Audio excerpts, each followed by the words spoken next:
Baik, kita akan mulai dengan beberapa permasalahan manajemen proyek sistem informasi. Jadi perlu diketahui bahwa semua pekerjaan pasti ada masalah. Kalau sesuatu itu lancar, biasanya adalah pekerjaan-pekerjaan yang memang mudah ya. Dan pastinya pekerjaan mudah pun ada. Mengemudi mobil, berjalan kaki, ada beberapa hal yang mungkin kadang-kadang kita punya masalah. Membangun proyek juga sama. Apakah nanti kalau misalnya membangun rumah, kita kekurangan semen, tukangnya tidak ada. Sama juga pada saat membuat perangkat lunak ataupun membuat sistem informasi, hal ini juga terjadi. Dan ini kita akan bahas. Jadi masalah proyek sistem informasi itu diantaranya adalah estimasi dan rencana yang jelek. Jadi kadang-kadang ini salah gitu. Jadi pada saat kita melakukan estimasi apakah harga, scope, kemudian juga resource, ini kadang-kadang tidak sesuai karena tidak punya pengalaman. Ya, ini butuh pengalaman, bukan hanya teori, butuh belajar, butuh melakukan koordinasi pada orang-orang yang sudah punya pengalaman sebelumnya. Kemudian juga ini adalah ada standar dan pengukuran kualitas yang kurang, sehingga ini juga kadang-kadang cepat sih cepat, tapi ternyata banyak bugnya. Kemudian juga pada saat membuat jaringan, kadang-kadang mungkin soal security diabaikan dan sebagainya. Sehingga pada saat itu customer ataupun pihak lain merasa kurang puas. Kemudian ada juga petunjuk yang kurang untuk membuat keputusan organisasi, terlalu terlambat. Bagaimana menggunakan decision support system? Apakah ini harus memakai jalan A atau jalan B? Ini juga butuh untuk bisa diputuskan segera. Ini juga definisi aturan yang jelek, siapa yang mengerjakan apa. Jadi kadang-kadang kita tidak tahu, orang itu semua pintar, tapi kita nggak tahu bahwa ini semua harus diatur, mengerjakan A, jangan semua jadi supir, semua jadi pilot, harus ada kopilot dong, ada penumpang juga. Ini yang kadang-kadang perlu dipastikan bahwa dalam project itu juga sudah diputuskan job description-nya apa saja. Kemudian kriteria sukses yang salah. Kadang-kadang, wah ini terlalu mudah misalnya. Sehingga kita tidak sesuai harapan ataupun terlalu ketinggian. Ini nggak bisa dicapai. Nah, ini juga harus disesuaikan dengan semua ini agar semua harapan kita kumpulkan. Makanya ada namanya project charter ya, bahwa ini ada sebuah semacam piagam project yang harus ditandatangani oleh semua pihak ini ya, agar tidak ada masalah. Nah, ini juga bahwa masalah yang diidentifikasi dalam proyek yang berhubungan dengan sistem komputer dan informasi itu diantaranya adalah spesifikasi kerjaan yang kurang. Jadi tidak jelas itu, apa harus programnya pakai apa, kemudian juga orangnya juga apakah ada sertifikasi dan sebagainya. Kemudian juga manajemen mengabaikan informasi teknologi. Ah, ini bisa kok. Tanpa teknologi informasi juga ini bisa. Sehingga mereka merasa tidak penting ini ya. Nah, ini ya. Pengetahuan area aplikasi yang kurang. Kadang-kadang betul, orang ini pintar misalnya dalam bidang tertentu, misalnya Java, kemudian juga mungkin dalam programming Python dan sebagainya, tapi dia nggak tahu bisnis proses. Sehingga beda kan bisnis proses perbankan dengan penerbangan, ini harusnya.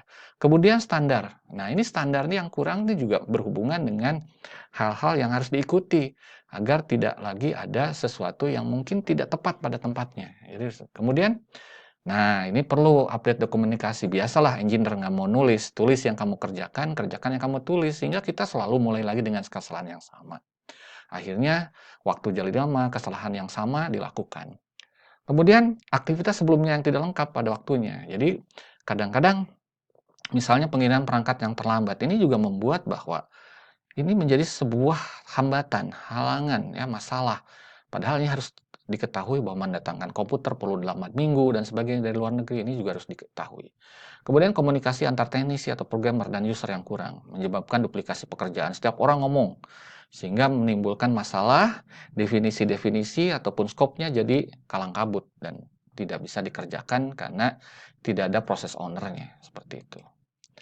Nah, kita lanjutkan. Masalah yang sering ada adalah komitmen yang kurang, khususnya ketika proyek terikat pada satu orang, kemudian dia keluar. Nah ini, ya, brain drain ini jadi masalah, sehingga butuh knowledge management. Jadi kalau perlu, semua yang saya katakan, tuliskan yang kamu kerjakan, kerjakan yang kamu tulis, sehingga kita tidak akan kehilangan, ya, alur roadmap yang sudah dikerjakan walaupun dia keluar, ya.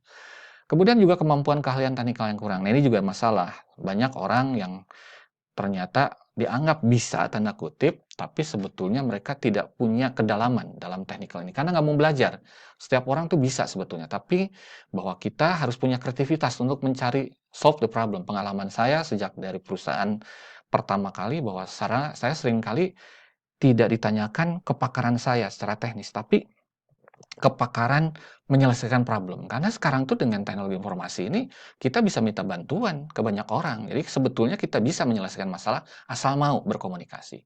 Kemudian perubahan kebutuhan hukum. Dengan adanya Undang-Undang ITE, ada beberapa hal yang tidak boleh dikerjakan. Apakah itu melakukan misalnya hacking, cracking, ya, mengambil misalnya source code orang lain dan sebagainya. Ini jadi masalah kalau ternyata ini tidak ada undang-undang yang menaunginya. Jadi harus tahu ya bahwa ini apakah open source atau bukan gitu ya. Kemudian perubahan lingkungan sistem informasi ini juga sama, bahwa masyarakat yang lama itu yang masih sifatnya misalnya digital migran akan berubah dengan orang-orang yang sekarang yang umurnya mungkin masih 25, 20, yang itu digital native. Saya bilang bahwa yang digital migran itu adalah digital ansor yang masih menggunakan teknologi lama. Digital muhajirin, digital migran itu ya. Kemudian kalau yang digital native adalah digital ansor yang orang-orang sudah melakukan semua dengan digital, bahkan nggak pernah baca koran dan majalah. Ada juga tekanan deadline. Nah, ini karena terburu-buru ya akhirnya masalah nih. Pengen cepat selesai, kehati-hatian hilang, bug-nya banyak, kemudian juga terjadi misalnya overlapping, kemudian juga stres meningkat, orang-orang menjadi tidak nyaman dan sebagainya. Akhirnya proyeknya tidak sesuai harapan. Pengendalian kualitas yang kurang juga sama. Ini kadang-kadang bahwa project manager tuh tidak hanya orang yang tahu teknis, tapi dia tahu betul bahwa kualitas dari sebuah perangkat lunak, kualitas dari sistem jaringan, perangkat sistem keamanan itu harus sesuai dengan kualitas yang telah ditentukan. Atau kadang-kadang juga manajemen proyek jarak jauh. Ini sekarang bisa ya, yang saya lakukan juga bisa dengan misalnya dengan menggunakan Vicon, streaming dan sebagainya. Tapi pendekatan personal kepada orang-orang itu butuh. Sehingga dulu zaman saya juga menjadi project manager di Motorola, saya harus keliling ke site-site yang ada di Kalimantan, di Jawa Barat, sehingga mungkin itu juga pengorbanan. Tapi memang harus dipastikan bahwa ini akan menjadi salah satu pendekatan agar proyek itu adalah tepat waktu, tepat scope, dan juga tepat kualitas dan tepat sumber daya. Ada juga pelatihan yang kurang, yang kadang-kadang, wah ini bisa Pak, saya kerjakan. Tapi pada intinya juga harus tepat waktu, karena disesuaikan dengan hal-hal standar perusahaan atau organisasi di mana tempat kita berada. Ini karena juga kultur ya. Ada orang yang harus tahu bahwa dia harus menulis misalnya standar-standar itu di sebuah sistem dokumentasi. Itu penting dalam sebuah sistem informasi. Nah, itulah kira-kira yang dibahas mengenai hambatan-hambatan masalah-masalahnya. Kita akan nanti membahas tentang tahapan manajemen proyek sistem informasi. Jadi, kita akan bahas itu, tapi kita akan tutup dulu. Ya, sekian. Semoga bermanfaat dan kita akan lanjutkan nanti. Assalamualaikum warahmatullahi wabarakatuh.